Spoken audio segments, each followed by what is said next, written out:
정말 쉽습니다. 이건 정말 쉬워요. 매출과 이익이 성장하는 기업과 그 영역 안에서만 하라는 거예요. 그러면은 여러분들이 실패할 일이 없어요. 주식 투자에서 반대로 주식 투자로 망하는 케이스는 100%예요. 왜 망해요? 물타기 하다 망하는 거예요. 왜 물타기를 하죠?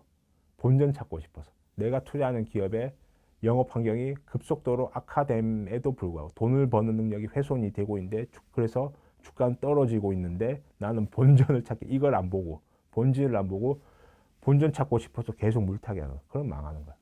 반대로 성공하려면 어떻게 해야 돼요? 이걸 거꾸로 하면 되죠. 매출과 이익이 성장하는 걸 내가 확인하고 주가가 오르고 있네. 아, 내 투자 아이디어가 맞을 확률이 높겠구나. 계속 사는 거죠. 그렇죠? 이 매출과 이익이 성장하는 걸 확인하면서 계속 사는 거예요.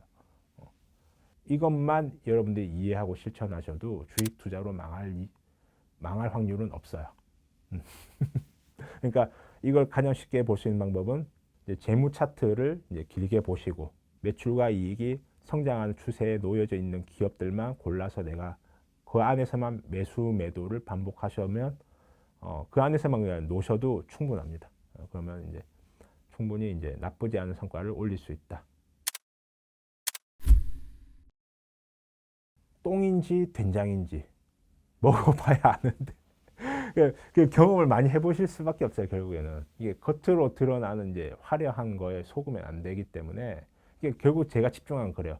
어떤 뉴스가 들어오잖아요. 이 뉴스가 내가 투자하는 기업의 매출과 이익에 영향을 끼칠 것인가 끼치지 않는가, 이것만으로 판단하면 정말 쉬워요. 그때부터 이 뉴스의 본질에 들어가는 거예요. 그리고 주식 투자의 본질 뭐예요? 기업의 내재 가치가 뭔가요? 기업이 돈을 버는 능력이잖아요. 그럼 기업이 돈을 버는 능력에 문제가 있는가, 훼손되었나, 잘 되고 있는가, 그렇게 안 되고 있는가, 이것만 파악하면 되는 거죠. 대표적인 사례가 이제 투산협에 투자하면서 뭐 엄청난 악재들이 계속해서 주기적으로 나와요. 특히 뭐 정치인들이 가가지고 뭐 원전 뭐 노예 계약이다, 아니면 뭐 체코 수주 불발된다, 이런 얘기가 나올 때마다 저는 대량 매수했어요. 이 두산에너빌티라는 기업이 가진 독점력이 훼손되지 않았고 사배 능력이 훼손되지 않았음에도 불구하고 미국은 여전히 지금 전력난의 시대에 놓여져 있고 앞으로 대규모의 원전을 발주를 하게 될 텐데 그 능력이 전혀 훼손되지 않았음에도 불구하고 어떤 정치적인 이슈 이런 것들을 이용하는 사람들에 의해서 주가가 폭락한다. 땡큐죠. 그거요. 본질을 보는 거예요, 저는. 근데 사람들의 심리는 어때요? 이 본질을 안 본 사람들이 뭐 노예 계약이야, 안 돼, 마진이 안 남을 거야, K 원전은 해외로 나갈 수 없어, 본질과 전혀 무관한, 그렇죠? 어떤 그런 이슈를 고의적으로 악재를 만들어내는 사람들의 의도의 본질은 못 보고 그런 악재가 떴다, 주가 급락한다, 그때부터 생존 본능에 의해서 주식을 막 내다 파는 거죠. 본질을 보지 못하기 때문에 그런 행동을 하는 거예요.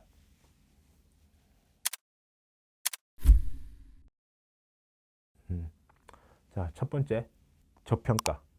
제가 말씀드린 저평가는 처음에 제가 이제 탈원전의 시대에서 왜 원전의 시대로 회귀할 거라는 생각을 했냐면 먼저 시대의 변화를 본 거예요. 계속해서 뉴스를 계속 추적했어요. 어느 날 중국에서 원전 100기를 건설하겠다고 발표를 한 거예요. 왜 그럴까에서 출발한 거죠. 그럼 왜 신재생을 하지 않을까? 신재생의 문제가 무엇일까? 간헐적인 전력 생산. 이것은 제조업에 맞지 않다. 우크라이나 전쟁 이후로 각자 도생의 시대. 스스로 필요한 물건을 스스로 만들겠다. 첨단 제조업을 각자 유치해서 내가 알아서 하겠다.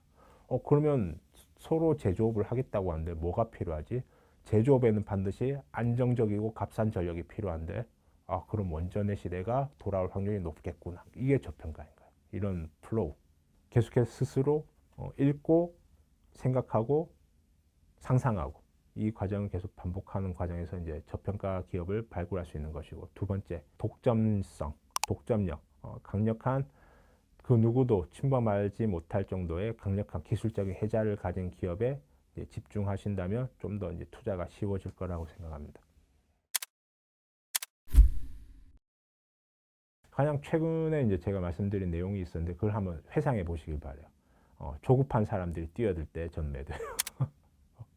제가 두산에너비티를 예로 들었죠. 올해 초만 해도 2만 원이었어요. 근데 이게 최근에 9만 원까지 상승했어요. 9만 원이 되니까 너도 나도 다 뛰어들기 시작하는 거예요. 이 회사의 본질은 어때요? 2만 원일 때 두산에너빌티 9만 원. 이 회사는 그냥 여전히 자기 일을 묵묵히 하고 있어요. 근데 주가가 오르니까 그걸 바라보는 여러분들의 심리만 계속 요동치는 거예요. 조급한 사람들이 뛰어들 때 팔고, 조급한 사람들이 못 버티고 내재 가치를 보죠. 집어던질 때 전 삽니다. 예. 손절은 하죠, 물론. 제가 뭐 신이 아닌데 뭐 손절 안 할 수 있겠어요. 근데 손절하는 이유는 명확해요. 상대적으로 이제 최근처럼 이제 증시가 하락할 때 다 같이 내려오잖아요. 이때 성장의 속도가 가파르지 않고 대중의 인기가 없는 주식을 팔아서 많이 오른 주식이 또 많이 빠지잖아요. 이 주식이 인기가 많은 주식. 그러면 다시 상승해 올 때 얘가 또 빠르게 올라간다. 이걸 이렇게 또 옮기는 거죠. 이때 손절. 그러니까 저는 투자 아이디어는 훼손되지 않았음에도 불구하고 다음번 상승장에서 강하게 튀어오를 종목으로 또 교체 매매 이럴 때 손절을 단행을 하는 거예요.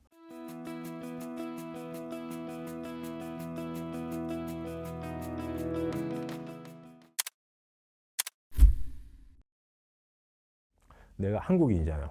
그러면 한국 기업에 대한 정보를 최대한 많이 내가 알아볼 수 있죠. 마음만 먹으면 내가 두산에너빌티 뭐 잘 되고 궁금하면 어떻게 해야 돼요? 그냥 창원 공장 내려가서 보고 있으면 되잖아요. 근로자들이 어떤 일 잘 하고 있는지 한번 쓱 보고, 그렇죠? 근데 이게 우리가 중국 기업을 파악하는 게 쉽습니까?